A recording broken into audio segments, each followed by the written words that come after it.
everybody, my name's Allison Ostrander and I am the Director of Risk Tolerance as well as an options specialist here at Simpler Trading.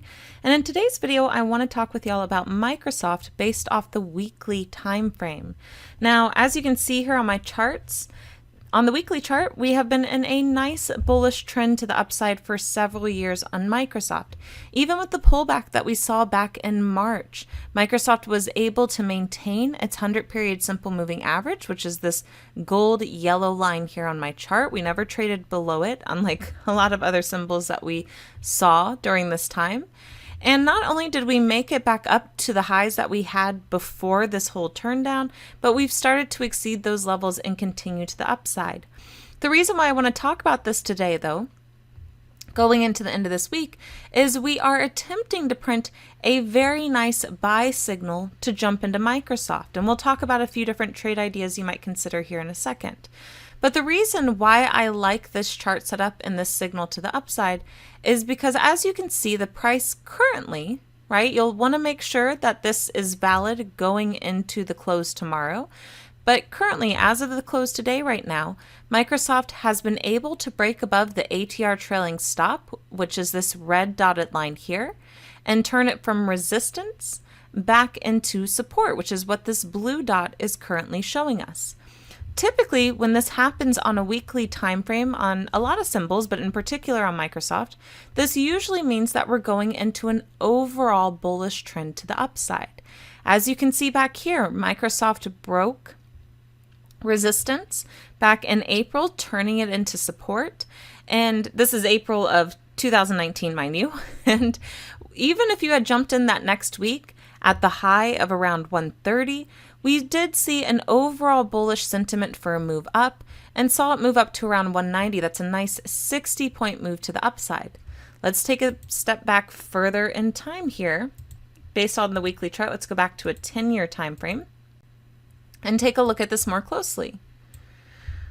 Right back here, the last time we broke resistance and turned it into support was also back in April, this time in 2015.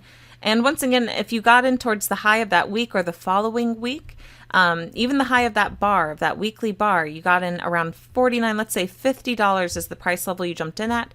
You can see that the overall trend remained bullish for several years from $50 up to a high of about 116. Once again, a nice 60-point move, a little bit above a 60-point move to the upside. Back here in once again, April, surprisingly enough, 2013, we saw the ATR trailing stop break, turning from resistance to support it once again, right? We saw that switch from red dots to blue dots. And we saw a move from around $31 up to a high of around $50. Not as strong as those 60-point moves higher, but still a very nice trend to the upside overall. So as you can see, going into this week, we are attempting to break above that level once again. Now, what are some of the other agreements that we have in our other indicators that we're seeing a bullish move to the upside? Well, Bollinger Bands are pointed up and flaring open, so they are anticipating a continuation in the price to move higher. Last week, we went down, tested the 10-period simple as support. It held, and we bounced off that level, continuing to the upside. Our simple moving averages are in a stacked up formation, meaning the 10-period simple, which is this short dashed gold line, is above the 30-period simple, which is this longer dashed gold line. And both of those are above the 100-period simple moving average. So the lowest time frame being up top, working its way down to the longest time frame, is usually an overall bullish sentiment on the simple moving averages. On our bottom indicators down here, we have an excellent bullish signal on the Awesome Oscillator, and we still have room to move up to the top of the axis. So there's still room before we potentially could start to hit some levels of exhaustion here. And we still have a very strong bullish signal in the compound breakout tool. This actually printed back in April of this year, surprisingly enough, and has continued to remain valid since then as the price has moved higher. So there are a few different ways we can trade this. Now, let me first note that I do want to see the ATR trailing stop break resistance and turn into support. That level right now is right around 197. So the price needs to stay above 197 going into tomorrow for me to want to look at taking this trade idea. So keep that in mind. But there are a few different ways you could take this. First of all, you could just look to jump into shares themselves if you have a large enough account and that is within your risk tolerance to do so. The benefit of just jumping into Microsoft shares here is that you can certainly hold through the pullbacks, maybe do some covered calls along the way. You won't have any risk of theta decay against your shares, and you can still maintain the bullish sentiment and hold on to them for several years at a time, or several months at a time, however long you want to play to that move to the upside. But if shares are too expensive, or maybe you hold a smaller account, there are still other ways that you can trade this using options. Now, typically, when I look at a trade based off the weekly chart and I see this signal start to print like this, where we have a switch from resistance to support on the ATR trailing stop and everything else is matching up with the bullish sentiment, I typically will personally look at a long call trade idea, and I usually like to go out 30 days in time.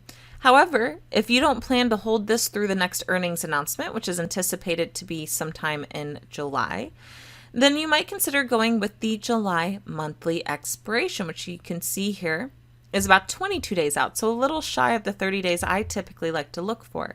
The reason why I don't mind going with the July monthly expiration is because it's an expiration that's after earnings, so it's not going to see as much theta decay as an expiration prior to the announcement due to the uncertainty of what could happen around that news, right? So there's a benefit to doing this with a long call because you're less likely to see theta decay work against you.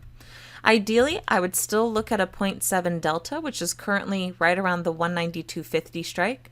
So if you want a little bit more liquidity within your strike level, I would probably go with either the 190 strike or the 195 strike. Both of those have great amount of open interest. The 190 strike is about a $13 cost basis, $12.98 currently on the mark. The 195 strike is about a $9.35 cost basis. If this still feels a little bit too expensive, but you like the idea of holding a long call to the upside, the furthest out of the money that I would probably go is up towards the high that we had of this week. That's around 203.95, so close to 205. If you went with the 205 strike, that's a $3.95 cost basis. You can see it's only a fraction of the cost. And the reason why that's the strike I would go with out of the money, if I were to choose a smaller cost basis trade on this, is because it still has a decent delta. It's right around a 0.4 delta. And we were up right around that 205 level earlier this week. So it wouldn't take much for the price to get back up to that level or to exceed it, putting that strike in the money and allow for a profit that way. So that's the second trade idea that you could consider. Once again, it's not a trade idea I would hold through the earnings announcement, but the idea is that we'll continue to see that bullish sentiment going into the news, and it might allow for a quick profit that way. If you like the idea of a long call, but you do want to hold it through the earnings announcement, then I would recommend going out to the August monthly expiration. Certainly still trying to get around that 0.7 delta, so maybe the 185, 190 strike. You can see how much the cost basis jumps up in value because you're going out further in time to allow the trend to work. But once again, this would allow you to maintain that bullish sentiment. It gives you time to hold through the announcement and still have the ability, ideally, to walk away with a profit there.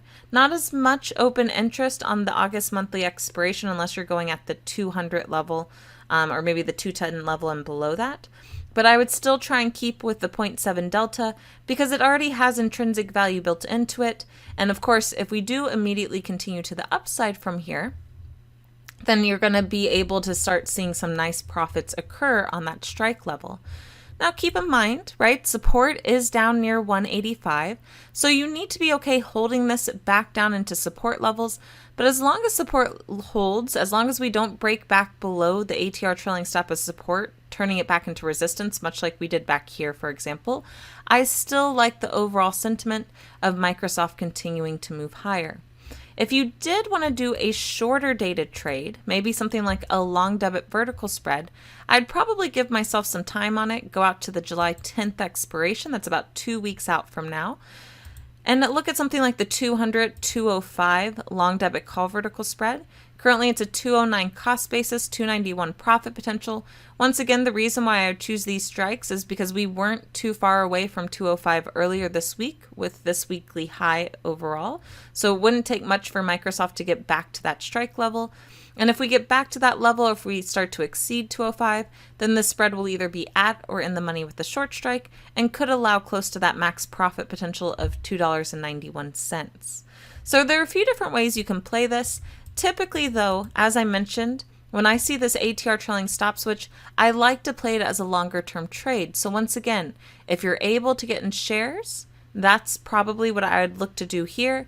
If not, I'd probably look to go with the long call idea, either with the July monthly expiration if you don't plan to hold through the earnings announcement, or maybe even the August monthly expiration if you don't mind holding through the announcement with the idea it will still continue in the bullish sentiment. Thank you so much for joining me in this video. I hope y'all have a great rest of your trading day. As always, may the trade be with you. And if you're interested more about my signals, more about my indicators like the bullish divergent bar, which we printed last week and I've already followed through with a higher high this week, or if you're interested in the compound breakout tool, I welcome you to the class that I'm holding this Saturday. Or if you're interested, want more information about the class itself, I will be providing a link of the free webinar I did last night, which discusses the strategy I'll be teaching in the class. Please feel free to watch it at your own time. And if it's something that you're interested in, if you do want to hop into the class as well for this Saturday, you're more than welcome to do so. Either way, I hope y'all have a wonderful rest of your trading day and evening, and I look forward to talking to y'all next time. Bye.